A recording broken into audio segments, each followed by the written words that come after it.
काय रे?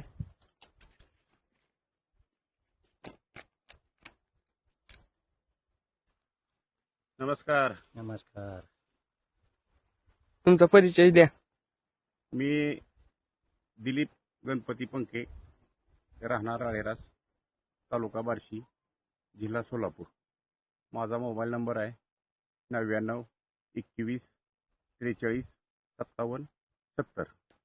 केव्हापासून करता? शेवगा तसं मी 2018ला सुरुवात केली ती. आत्ता माझा शेवगा इथं खालच्या शेतात 5 एकर आहे आणि वरी 2 एकर लावला आहे. याच्या अगोदर 2018ला मी 5 एकर खाली आणि वरी 8 एकर असा 13 एकर शेवगा केला. पण त्या शेवग्याला बी बरोबर लागलं नाही. बी देणाऱ्याने बरोबर बी दिलं नाही. मी 13 एकर शेवगा 2-3 वर्ष ट्राय करून बघितला, माल निघाला नाही. परत लॉकडाऊनमध्ये सापडला, त्याच्यामुळं तो सगळा शेवगा काढून टाकला. आणि त्याच्यानंतर शेवगाच करायचं, फक्त बी खात्रीशीर आणि चांगलं आणायचं आणि परत शेवगा लावायचा. म्हणून मी गेल्या वर्षी आमच्या मित्राकडनं बी आणून 5 एकर आता चालू शेवगा आहे आणि 2 एकर नवीन एक 6-7 फुटापर्यंत उंचीला आलेला आहे. तर आत्ता माझ्याकडे 7 एकर शेवगा आहे. तसं मला 2018 पासून ह्या सगळ्या शेवग्यातनं कमी जास्ती अनुभव येत गेलाय. म्हणून मी माझी ब्यात फसवणूक झाली म्हणून दुसऱ्या शेतकऱ्याची फसवणूक होऊ नये म्हणून मी काय केलं, चांगल्या दर्जाचं बी आणलं आणि निवड पद्धतीनं असं झाडांना खुणा करून या पद्धतीनं असं बी धरलंय मी झाडावर. तर बी पण आपल्याकडे उपलब्ध आहे. ही शेंगा सगळ्या अशा निवड पद्धतीनं धरलेल्या आहेत. ही शेंगा इकडं अशा चांगल्या म्हणजे ठराविक झाडं अशी निवडून निवड पद्धतीनं बी धरलंय आणि शेंगा बी तयार करायला चालू आहे.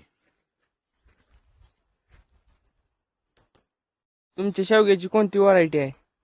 ही शेवग्याची व्हरायटी आहे ओडिसी 3 आणि ह्याचा पहिल्यापासून कलर शेवटपर्यंत म्हणजे आपण त्याला खोडवा म्हणू किंवा शेवट 3-4 महिने शेवगा चालल्यानंतर जी शेवग्याची शेंग पिवळी पडती किंवा तसं ह्याचं होत नाही.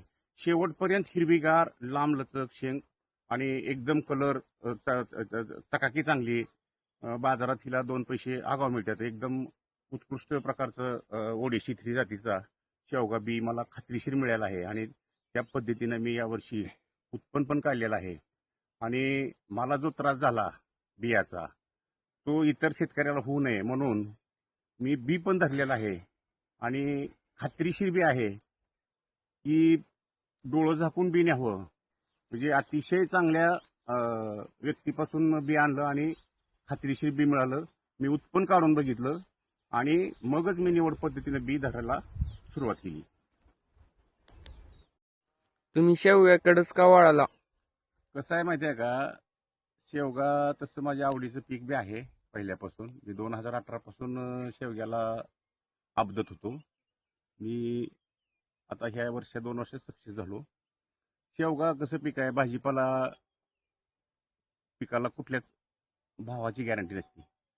शेवगा पीक असं आहे, कमी खर्च, कमी पाणी, कमी कष्ट आणि हे बांधावरचं पीक आहे.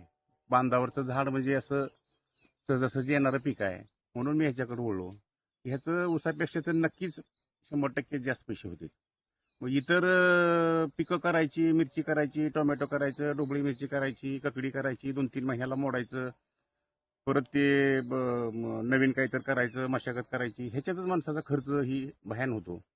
तर हे नको म्हणून मी कायमस्वरूपी आता 7 एकर शेवगा आहे माझ्याकडं आणि आता नवीन लागण 8-9 एकराची मी करायला लागलोय.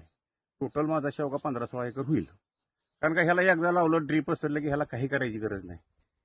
त्याला पाणी देणे आणि कधीतरी एखादी फवारणी, कमी कष्ट आणि अधिक उत्पन्न, त्याच्यामुळं मी शेवगा ही पीक निवडलं.